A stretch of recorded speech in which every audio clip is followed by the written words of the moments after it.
ذاتی طور پر اگر آپ مجھ سے پوچھیں گے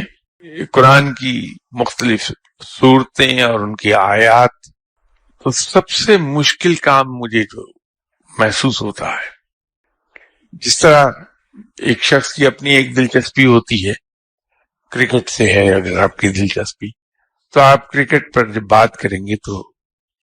میں آپ کی اپنی اس میں مرضی بھی شامل ہوگی اور آپ کو خود مزہ بھی آئے گا اس کو۔ انسان کی سمجھ سے بالا تر ہے، اس کے بارے میں گفتگو کرتا ہوا وہ خاصا مشکل میں رہتا ہے۔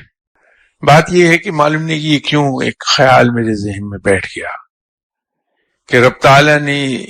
قرآن پاک کو نازل کیا تھا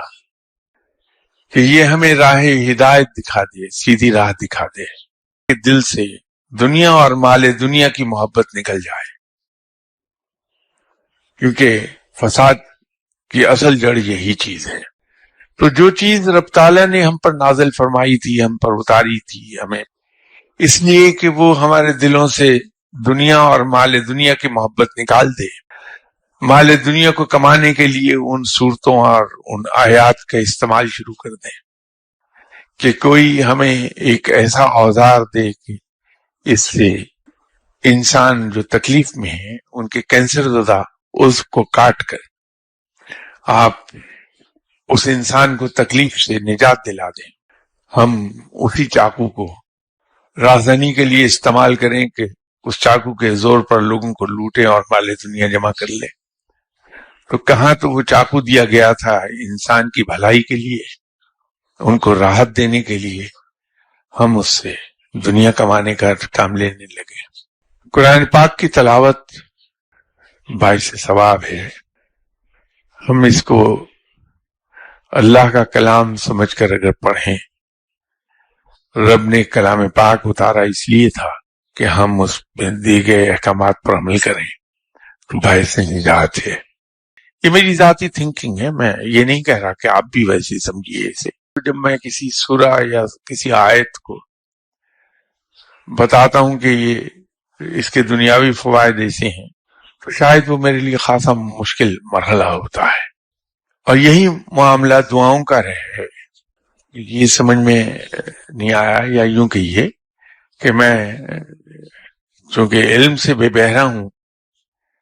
تو میرے اندر وہ عقل اور سمجھ موجود نہیں ہے جس سے میں یہ حکمت سمجھ سکوں کہ رب تعالیٰ نے تو احکامات یہ دیے کہ خون کا بدلہ خون ہے یا خون بہا ہے، یا تیسری چیز یہ ہے کہ مقتول کے وارثان انسان کو معاف کر دیں۔ ایک آدمی قتل کر دیتا ہے، رب تعالیٰ تو یہ کہہ رہا ہے کہ تین ہی صورتیں ہیں۔ چوری کے لیے اللہ نے حکم دیا کہ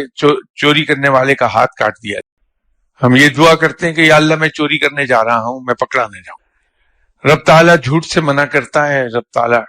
دھوکہ دہی سے منع کرتا ہے، رب تعالیٰ قانون کی پابندی کی تلقین کرتا ہے، مسلمان پر فرض ہے رب کے قانون کی پابندی اور لا آف دی لینڈ کی پابندی۔ ہم دھوکہ دے کے ویزا لیتے ہیں کہ ہمیں وزٹ پر جانا ہے، وہاں جا کے ہم کام کرتے ہیں، پھر اوور سٹے کر کے لیگل ہو جاتے ہیں، اور دعا ہم یہ کرتے ہیں کہ ہم لیگل ہو جائیں۔ میں نے پہلے معذرت کر لی کہ شاید چونکہ میں پڑھا لکھا نہیں ہوں، میرے اندر شاید وہ اتنی عقل اور فہم و فراست نہ ہو کہ میں اس قسم کی دعاؤں کی باریکیوں کو سمجھ سکوں، لیکن ایک عجیب سی بات، ایک عجیب تھنکنگ ہوتی ہے کہ یہ کیسے ممکن ہے کہ ہم رب کے قانون کو توڑیں اور پھر رب سے کہیں کہ اس کو ٹھیک کر، بجائے معافی مانگنے کے۔ اس بات پہ اگر غور کر سکیں، ایک مسلمان کا کیریکٹر